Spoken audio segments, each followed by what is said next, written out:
नमस्कार, मैं हूँ श्वेता सिंह। आप देख रहे हैं देश प्रतिदिन न्यूज। आए दिन लव जिहाद की घटनाएं आम हो गई हैं और ऐसा ही मामला राजधानी लखनऊ में भी एक सामने आया है, जिसमें पीड़िता निहारिका त्रिपाठी और पीपी त्रिपाठी की नंद शिल्पी त्रिपाठी के पति मोनिश हसन द्वारा इनके पूरे परिवार पर अपना कब्जा जमाने का मामला सामने आया है। और उसके बाद उन्होंने बताया कि उनके ससुर और उन दोनों पीड़िताओं के पति की मृत्यु के बाद इनकी ननद शिल्पी त्रिपाठी के पति ने सारी जमीन जायदाद अपने नाम करवा ली है और अब ये दोनों विधवा बेसहारा अपने लिए इंसाफ की मांग कर रही है।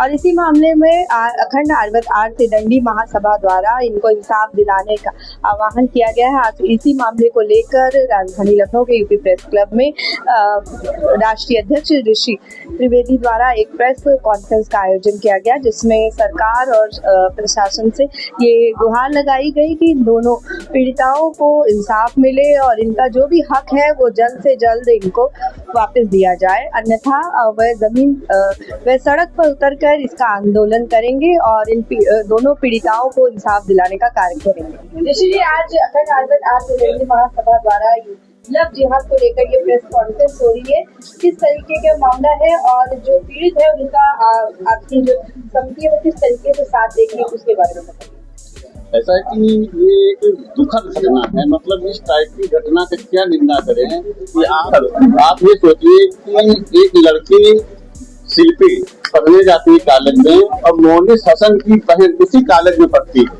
और दोनों की दोस्ती होती है। फिर वो अपने भाई मोनिश हसन से मिलाता है।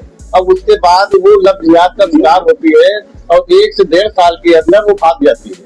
अब भागने के बाद फिर वो शादी करती है, जबकि ये स्पेशल मैरिज एक्ट है कि जिसमें एक धर्म का व्यक्ति दूसरे धर्म में जब तक डीएम ऑर्डर न करे तब तक शादी नहीं हो सकती। तो कैसे उसकी शादी हुई? सबसे पहले तो यही एक बहुत बड़ा सवाल है कि शादी हो गई कैसे गई, उन्होंने कैसे निकाह कर लिया, जबकि एक ब्राह्मण परिवार हिंदू परिवार से है और दूसरा मुस्लिम है।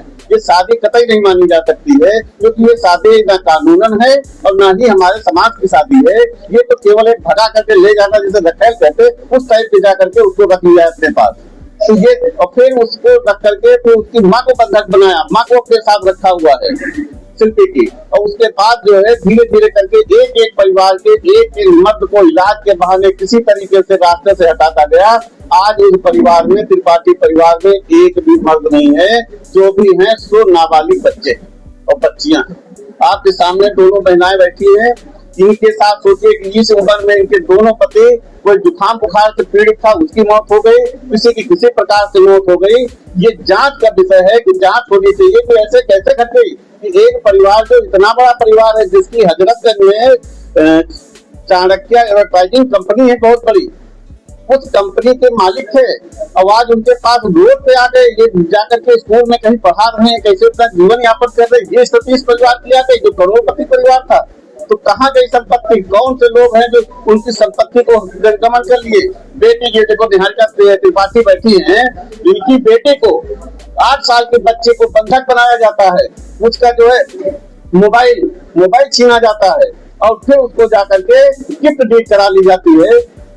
जबकि गिफ्ट डीड उसी समय हो सकती है जब वो संपत्ति पति की संपत्ति पत्नी के नाम चढ़ जाए। अभी तक कोई संपत्ति नहीं चली, ऐसे ही फर्जी गिफ्ट डीड करा ली गई और इनको घर से बेदखल किया जा रहा है। इनके घर पे पुलिस जा रही है, दबाव बना रही है। वहाँ का खंड का एक सिपाही है, राजन केसरी दरोगा है, वो दरोगा जाकर के जबरदस्ती मकान खाली करा रहा है, उनके घर में जाकर के दबाव बना रहा है, जबकि सारी चीजें पता है उसको और उसने बहुत बड़ी मदद की है मोनिश हसन की। उसके खिलाफ भी जांच होनी चाहिए। मैं उच्च स्तरीय जांच की मांग करनी चाहिए योगी जी से, इसमें उच्च स्तरीय जांच हो। आपके पास कब आया और अभी आप प्रेस कॉन्फ्रेंस के बाद क्या एक्शन लेंगे जिससे इनको न्याय सुनिश्चित कर पाएंगे? क्योंकि लव जिहाद जैसे मामलों में और बहुत सारे सामाजिक मामलों में आप लगातार प्रतिबद्धता के साथ कार्य करते रहते हैं। ऐसा है कि लगभग 15 से 20 दिन हो गया ये दोनों महिलाएं मेरे ऑफिस आई थी वहाँ पे आप बीती बताई, लेकिन मेरे पास कोई डॉक्यूमेंट नहीं थे, कोई साक्ष्य नहीं थे। मैं मीडिया के सामने, अधिकारी के सामने कैसे रूबरू होता, क्या जवाब देता। फिर मुझे वो सब साक्ष्य कलेक्ट करने पड़े। जब सारी चीजें मेरे सामने आई कि किस डेट में कौन सा एप्लीकेशन महिला आयोग को दिया गया, कौन सा एप्लीकेशन माननीय मुख्यमंत्री जी को दिया गया, कौन पुलिस को दिया गया, कौन थाने को दिया गया, तो सारी चीजें निकल के आई। फिर उस पर एक प्रार्थना पत्र तैयार हुआ जो पश्चिमी उपायुक्त पश्चिमी को दिया गया है FIR दर्ज करने के लिए, कल दिया गया है FIR दर्ज करने के लिए।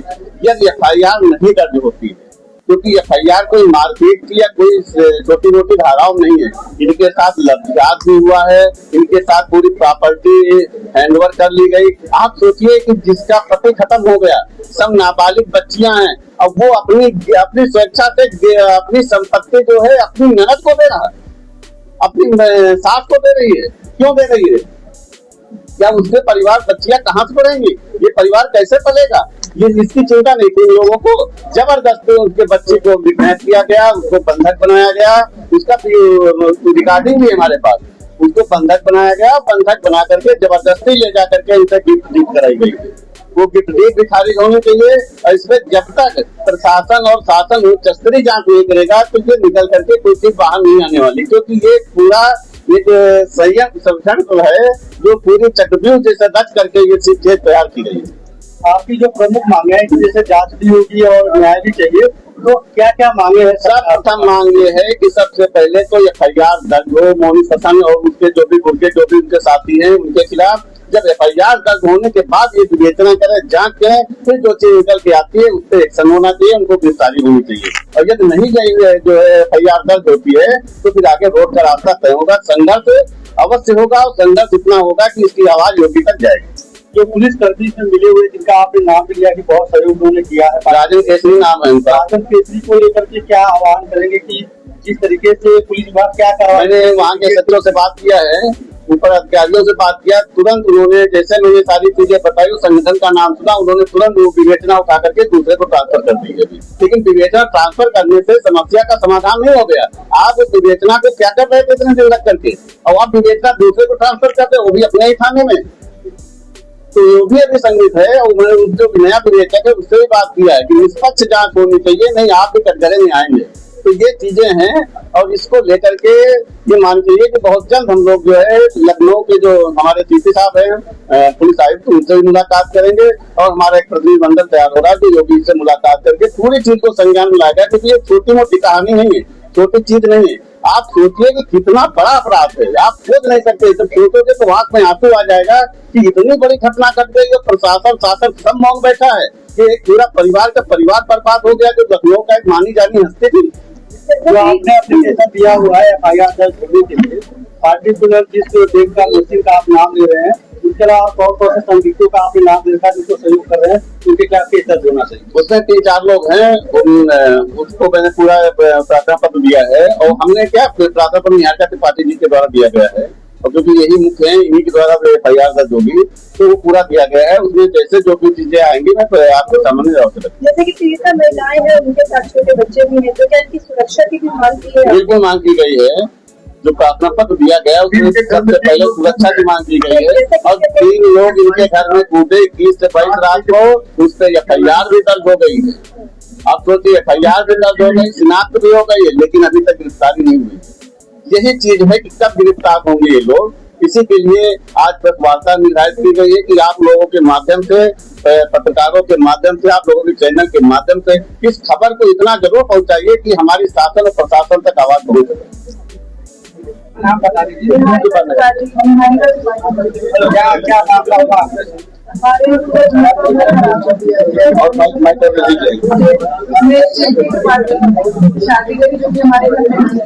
शादी पता नहीं था जो पूरा आप लोगों के साथ में, तो कभी आपको शक नहीं हुआ? कुछ आदमी उसके पहले कोई कार्रवाई नहीं की शख्स के खिलाफ? तो भी इंसान जैसे होते हैं सब भी रहते हैं, लगा कि ठीक है जा रहे हैं उनसे मनसा से रह रही है, हमें इसलिए प्रकरण को लेकर आपकी ननद और आपकी सास का क्या रवैया? ये लोग उसी तरह से उनका साथ देते हैं, अभी भी उनके पास ही हम लोग से कोई मतलब नहीं है, ननद का भी और सास का भी। पुलिस प्रशासन की तरफ से आपके? हाँ, मैंने बहुत एप्लीकेशन वगैरह डाली पर उन्होंने हमेशा नेगेटिव रिस्पांस आया, खास करके अभी आप क्या मांग कर रहे हैं? न्याय ही चाहिए, जो भी सोल्यूशन होता है हाँ FIR दर्ज है, उनकी गिरफ्तार। आगे आपकी क्या रणनीति रहेगी जिस प्रकार अगर आप जैसे कि इंसाफ की मांग कर रही हैं तो अभी क्या कुछ कहना चाहेंगे? इंसाफ मिले,